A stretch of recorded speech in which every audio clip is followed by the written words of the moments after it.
Modi ji road show करेंगे तो मोदी जी बिहार आए तो बता दें बिहार में जो लोग बाढ़ से प्रभावित हैं उनका क्या क्या उन्होंने। सीमांचल का इलाका सबसे करीब हो गया है। जाति आधारित गणना के आधार पर भी देखेंगे कि मुसलमान सबसे पिछड़ा है, उनकी क्या पॉलिसी है। धार्मिक मुद्दों पर जो लोग भी इलेक्शन लड़ रहे हैं, इलेक्शन कमिश्नर को ऐसे लोगों को नोटिस करनी चाहिए। तेजस्वी यादव कह रहे हैं कि रोड शो करे चाहे जो हम करेंगे, जॉब शो करेंगे। नहीं, जॉब शो करेंगे। ये सारी बातें जो हैं, जॉब कितने लोगों ने दिया है। मैं ये कह रहा हूँ कि चले हुए घर पर अगर कोई रिलीफ बांटता है, तालियां बिजली चाहिए, तो जिन लोगों ने घर जलाया है तो उनको भी तो गालियां मिलनी चाहिए। तो बिहार में इतने दिनों से 20 सालों से प्राइमरी स्कूल का टीचर मैट्रिक पास करा रहा है, किन लोगों ने किया। बिहार में जाति आधारित गणना की रिपोर्ट आई है। जॉब की बात करते हैं, 20,49,000 जॉब है। मुसलमानों की उसमें 3,68,000 की हिस्सेदारी होती है।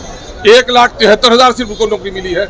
नमस्कार, स्वागत आपका लाइव बिहार में। मैं हूं आपके साथ संजीव सिंह। देखिए, लोकसभा चुनाव के मद्देनजर आरक्षण को लेकर के काफ़ी बात विवाद हो रहा है, बयानबाजी भी लगातार हो रही है। और इसी को लेकर के अभी जब पटना एयरपोर्ट पे AIMIM के प्रदेश अध्यक्ष अख्तरुल इमाम से मीडियाकर्मी ने बातचीत की तो आरक्षण के मसले पर उन्होंने जम करके हमला किया है सरकार पे। उन्होंने कह दिया है कि आरक्षण की जो मुद्दा है इसको लेकर के बेकार की ये लोग बातें करते हैं। सभी लोग जानते हैं कि आरक्षण जो है वो जाति के आधार पर मिलता है, ना कि धर्म के आधार पर। क्या कुछ कह रहे हैं अख्तरुल इमाम, पहले उनकी पूरी बयान को सुनिए।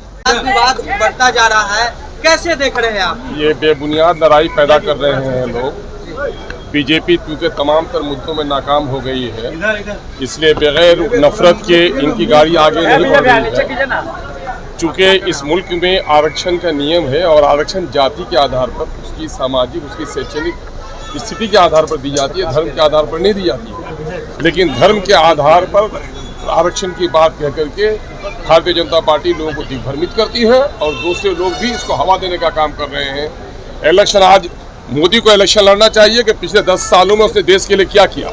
नौजवान बेरोजगार क्यों हो गए हैं, बीमारों को दवा क्यों नहीं मिल पाई, रुपए की कीमत इतनी घट क्यों गई है। ये इन मुद्दों पर उनको बात करनी चाहिए। चूँकि इनका तमाम तर मामला फेल हो रहा है। ये समझ रहे थे कि बाबरी मस्जिद राम जन्मभूमि के नाम पर तो हम आ गए, मंदिर बना दिए हैं, इसी पर लोग उछल के वोट दे देंगे। अब इनका चूंकि मामला बिल्कुल चौपट हो रहा है, इनका इकबाल गिर गया है, तो ये सहारा ढूंढ रहे हैं और उन्माद वाले शब्दों का प्रयोग करके जाति तनाव, धार्मिक तनाव पैदा करके इलेक्शन जिताते हैं। कांग्रेस बोल रही है कि राम मंदिर को हम लोग साफ करवाएंगे जब आएंगे तो। सामने देखिए नहीं, राम मंदिर को मामला ये है कि ये सारे मुद्दे बेबुनियाद हैं। इस वक्त देश के तरक्की के लिए पॉलिसी पर बात करनी चाहिए। धार्मिक मुद्दों पर जो लोग भी इलेक्शन लड़ रहे हैं, इलेक्शन कमिश्नर को ऐसे लोगों को नोटिस करनी चाहिए। धार्मिक उन्माद फैलाकर राजनीति नहीं होगी। इस देश के और इस राष्ट्र के जो मूलभूत समस्याएं हैं उनके समाधान करने की किनकी क्या पॉलिसी है वो बात करनी चाहिए। मोदी जी की रोड शो है, कल रोड शो है सर। भाई सवाल है, इलेक्शन है, रोड शो करेंगे क्या है। मोदी जी रोड शो करेंगे तो मोदी जी बिहार आए तो बता दें बिहार में जो लोग बाढ़ से प्रभावित हैं उनका क्या क्या उन्होंने। सीमांचल का इलाका सबसे करीब हो गया है। जाति आधारित गणना के आधार पर भी देखेंगे कि मुसलमान सबसे पिछड़ा है, उनकी क्या पॉलिसी है। क्या मुसलमान इस देश का निवासी नहीं है, उनके बारे में उनके पास कोई पॉलिसी नहीं है। उनके पास पॉलिसी है दाढ़ी है, टोपी है। आज मामला ये है कि पटना यूनिवर्सिटी को सेंट्रल यूनिवर्सिटी का दर्जा उसने क्यों नहीं दिया, उनके लिए बहुत बड़ा सवाल है। नीतीश जी ने दामन फैलाकर उससे भीख मांगा था लेकिन उसने नहीं दिया, तो नीतीश जी आज किस वजह से उनका साथ दे रहे हैं।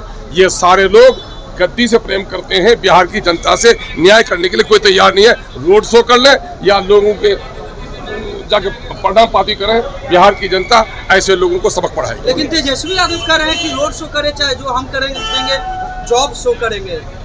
नहीं, जॉब शो करेंगे। ये सारी बातें जो हैं, जॉब कितने लोगों ने दिया है।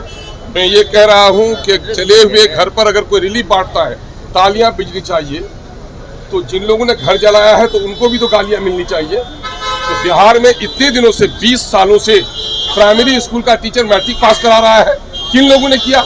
बिहार में जाति आधारित गणना की रिपोर्ट आई है। जॉब की बात करते हैं, 20,49,000 जॉब है। मुसलमानों की उसमें 3,68,000 की हिस्सेदारी होती है। 1,73,000 सिर्फ उनको नौकरी मिली है। 1,95,000 नौकरी उनकी चली गई। SC ST की भागीदारी 4,02,000 की होती है। 2,91,000 नौकरी से उनको मिली, 1,10,000 नौकरी से वो वंचित रखे गए। तो जॉब देने वालों को ये कहना चाहिए कि SC के जॉब के बारे में उनकी क्या पॉलिसी है, मुसलमानों की जो नौकरी चली गई उनके भी बारे में क्या पॉलिसी है। सिर्फ शब्दों का खेल नहीं, हकीकत का आईना दिखना चाहिए। तो आपने सुना कि साफ तौर पे अख्तरुल इमाम जो है ये कहते हुए नज़र आ रहे हैं कि आरक्षण का मुद्दा जो है ये लोग बेवजह बना रहे हैं। सब कोई जानते हैं कि आरक्षण जो है वो धर्म के आधार पर नहीं मिलता है बल्कि जाति के आधार पर मिलता है, और जो शोषित वर्ग के लोग होते हैं, समाज में पिछड़े लोग होते हैं, उनको आरक्षण मिलता है। साथ ही साथ उन्होंने प्रधानमंत्री मोदी के रोड शो को लेकर के भी कह दिया है कि प्रधानमंत्री मोदी यहाँ आते हैं तो आए, कोई बात नहीं, लेकिन वो यहाँ आते हैं तो यहाँ की जो मुद्दे की बात करें, यहाँ पर जो समस्याएं हैं उनको दूर करने का काम करें। तमाम तरह की बातें करते नजर आए अख्तरुल इमाम। आप भी सुनेंगे, आप अपनी प्रतिक्रिया कमेंट बॉक्स में दे सकते हैं। आप देखते लाइव बिहार, बहुत बहुत धन्यवाद। YouTube पर सब्सक्राइब और Facebook पर लाइक ज़रूर करें।